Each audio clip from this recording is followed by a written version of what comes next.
中国的重新崛起，明显的动摇到美国霸权。邓小平多次讲改革开放，如果摸着石头过河。1840年代之后，从鸦片战争之后，中国的和平发展都非常混乱，内忧外患不断。三头马车，邓小平、胡耀邦、赵紫阳。1976年推翻人邦之后，3个人后来就在1980年以后成了一个领导的一个国旗，推动这改革开放。中国历史上第一次统治的力量贯彻到农村的最底层，彻底改变了中国的面貌。大陆改革开放冲击今天的两岸关系。共产党建党100年的习近平宣告，中国全面建成小康社会，造就今天中国崛起根源，推动了中国的现代化。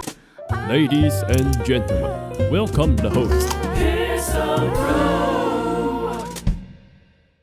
改革开放呢，是造就今天中国崛起，或者说伟大中华民族的复兴这样的一个根源啊，也就是国力上的全面增长。而这个背后呢，当然啊，很重要的就是改革开放当中所推动了中国的现代化啊。但是这个现代化的推进呢，本来就是非常的困难。我们都知道，历史上改革啊，大多数都是失败的。那也有人改革成功了，但依然被清算了。然而在当代中国比较特别的地方是呢，改革的灵魂人物呢，就是邓小平。它是没有被清算，而且它的成果似乎是延续到今天。那究竟这个改革开放是怎么来的呢？尤其是最近啊，我们可以看到台湾呢，对于对岸的领导人习近平有很大的这种反弹的情绪。那这个反弹的情绪，其实就其根源啊，还是跟中国大陆的整个经济的壮大有一个密切的关系啊。那我最近就在翻一些旧文啊，那我就想到这一篇文章啊，习近平的正左金右能否顺利杀出血路？这个是2014年那时候习近平上台没有很久，他当时号称在打贪嘛，当时全世界都看着中国大陆在做这个政治上的这个改革哦。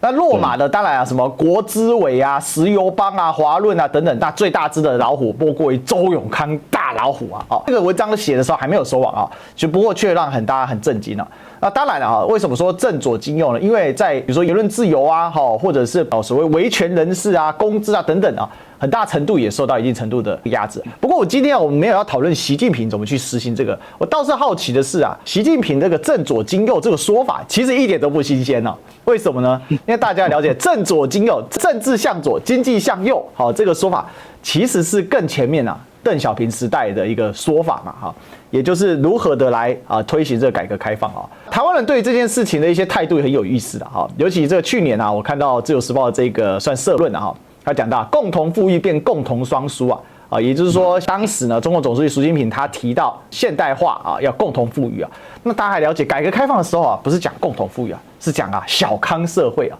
从这个小康社会到共同富裕这一段，就是我们今天想要来好好聊一下，到底邓小平给了一个什么样的一个基础，然后来完成这个。尽管我知道从台湾今天的角度啊，很多人的解读可能会因为政治的敏感性啊，很难去公允的评价现在中国大陆的状况。那事实上，两岸都会出现这个状况，因为政治本来就影响评论嘛所以从这个角度来切入的话，像我们要回到了到底邓小平带给了中国是一个什么样的一个故事啊？那这个故事呢，让我们今天看到呢，这个中国大陆确实在整个方面崛起的这个确实是声威赫赫啊，已经明显的动摇到美国不可一世的霸权了，所以才有中美之争嘛就20世纪结束21世纪开始的这样的一个当口，人类历史最重要的大事是什么？我认为就是中国的重新崛起。中国的再崛起，中国重新成为国际舞台上的要角，中国以非常高的速度在成长，这样的一个情况，必然是未来的历史学家所记载20世纪结束到21世纪开头人类历史最重要的大事。而这其中的关键就在于中国的领导人邓小平先生。在1979年之后开始实行改革开放这个改革开放的开端我们上次已经讲过了那我们这次介绍一下说改革开放在初期的时候到底遇到过哪些问题，还有提出过哪些方案，有过哪些方针然后如何带领中国向前进。这个邓小平先生他多次自己讲过，他的改革开放是一句话叫做摸着石头过河。可见在这之前，中国已经很长一段时间没有一个长期安定为国家进行现代化的这样一个模板可以模仿，基本没有我们实际想一下，历史就是这样：1840年代之后，从鸦片战争之后，中国不要说是30年、40年的和平，想要取得10年的和平发展都非常困难，因为内忧外患不断那在1979年之后，所谓的这个新的领导班子上来，领导核心开始巩固之后。要如何在营造一个长期和平安定的环境，把中国的经济稳健的带上去，这是非常重要。我举一个例子就好了。在1980年的时候，我们可以看当时中国改革开放的急迫性，当时台湾的国民所得已经到$2000，韩国当时有$1300，可是1980年当时中国大陆国民所得还不到$200，你就可以知道当时中国大陆虽然说它在毛时代完成了许多重工业跟这个交通各方面的基础，但是国民的所得还是非常低，老百姓还是非常的穷困在这样的一个情况之下，中国社会必然要往更高的一个程度上去争取，那就必须要打开自己的门户，跟全世界，尤其跟西方、日本，甚至于其他所有的欧美国家，能够建立一个正常的一个管道，能够吸引他们来中国投资，能够把新的技术跟新的观念也带到中国来。所以改革开放不光只是经济改革，大家都好像都把重点放在经济改革，事实上改革开放是一场中国的社会、政治、经济的一场非常重大的变革，甚至我们可以说是历史上的一场变法。讲到变法呢，我特别把几个人罗列一下。为什么罗列这几个人呢？周公旦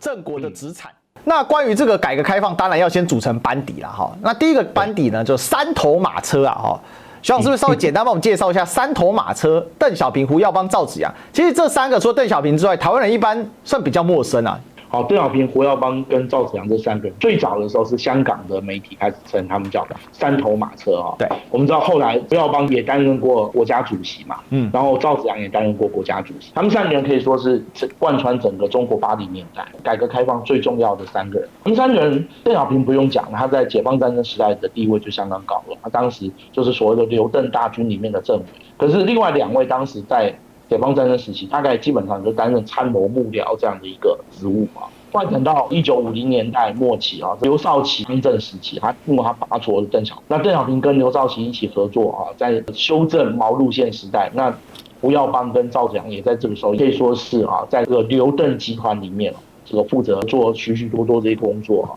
不论是党务的工作、基层的建设工作、社会工作等等很长一段时间，胡耀邦还担任邓小平的秘书，甚至一直到1976年推翻这个四人帮之后，他都还是邓小平最亲信、最信任的一位秘书所以他们三个人后来就在这个1980年代之后，就逐渐形成了一个领导的一个核心，就在中国大陆推动这一场很重要的这改革开放我们可以说邓胡赵的时代就是改革开放的时代，我们可以这样讲也就是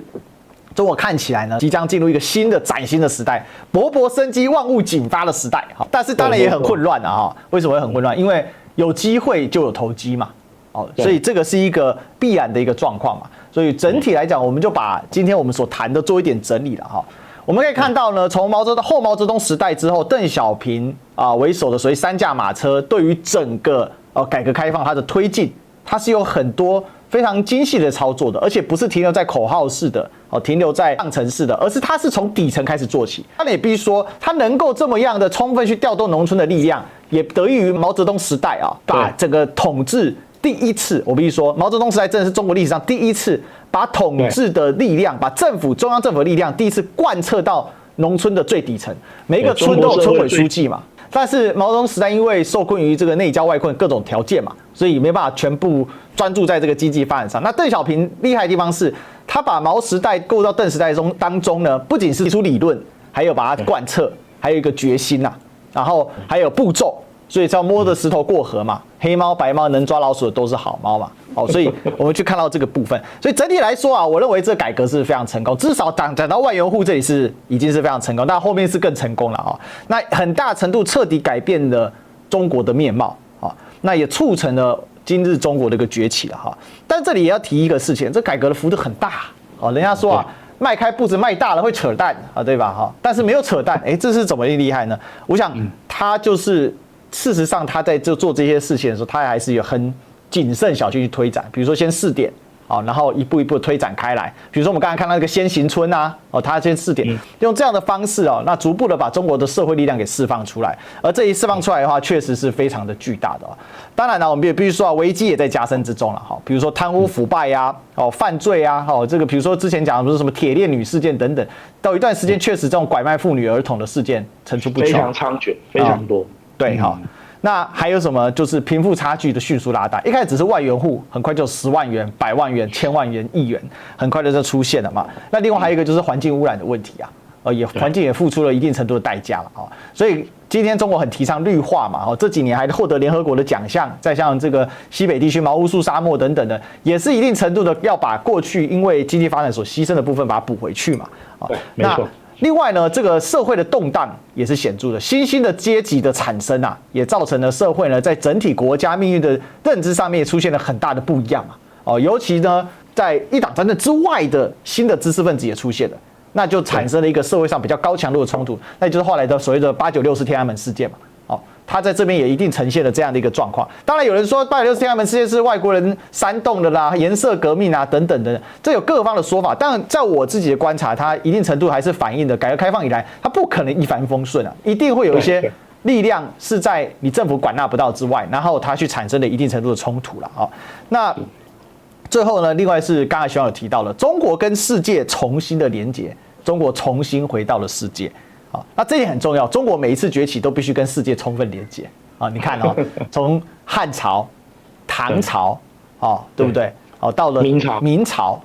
其实宋朝也跟世界连结的非常广泛。宋朝是个强大的朝代，只是宋明都是对宋明都是这样嘛。那清朝一度强大，但是当清朝开始闭关之后，你就会发现它的看似强大，但实质上就没那么强大了嘛。在撞上了西方的工业革命之后，就差距就越来越大了嘛。所以我们可以这么讲吧，就是说我们刚才提到一个观念啊，这边来最后请教一下学长，就说如果没有邓小平的改革，中国会像苏联一样，或者像其他共产国家一样走向崩溃吗？不排除这个可能，因为如果没有邓小平改革开放的话，那中国这种社会基层的贫困落后的情况可能就没有办法真正改善那邓小平也等于是抓住了这个机遇抓住了美苏冷战时期美国要联中制苏嘛，再加上当时西方的跟日本的资本也看好中国大陆庞大而且素质高的人力。各位你不要小看中国大陆，因为从毛时代开始贯彻基层教育，所以当时中国大陆文盲的比例已经相当低，跟其他发展中国家比起来，跟印度啦、印尼啦这些国家来比，中国大陆文盲的比例很低，所以当时中国大陆的劳动力被认为是高素质，所以这也是当时美国跟西方还有日本所愿意去这个打开中国市场去利用的这样的一个很重要的条件。我想如果没有改革开放的话，这个条件即使具备也不可能充分利用起来。所以综合来看改革开放可以说是中国现代化很重要的一个契机。那邓小平当年的决定跟当年所使用的一些方向，是我们事后来看大致上也都是正确的。对这刚才徐老提到很关键嘛，高识字率不代表可以摆脱贫困提供大家一个索引两个国家，一个叫做伊朗，一个叫做突尼斯他们的识字率就极高但伊朗受困于外交问题嘛，被美国给封锁嘛。那突尼斯呢，它也是受困于当地的地缘政治的问题所以他们再加上国家也比较小，它那么高的识字率却产生了阿拉伯之春茉莉花革命第一枪打在那边，就是因为有大量的知识分子，尤其大学生没东西去没工作做，很严重，失业率极高甚至有人估计说，这个突尼斯的大学生失业率搞不好50%这是什么样的一个事件？知识分子没有出路这个国家就会非常危险。对，任何一个朝代都是这样。所以这也可以看出改革开放的不容易，还有邓小平在这上面很巨大的贡献所以呢，这也是当中国共产党建党100年的时候，习近平呢很庄严的宣告了说，中国全面建成小康社会。不管台湾人同不同意，或世界媒体怎么同意了但就我们学一个历史来观察呢，确实中国共产党不管哪一代的领导人，他们都有自己的一个历史使命，在往前推进他们想要做的一个目标。那有没有达成？我认为是有达成那可是未来怎么样从先富到后富到均富，这个确实是更巨大的挑战那也留给大家再去做多一点思考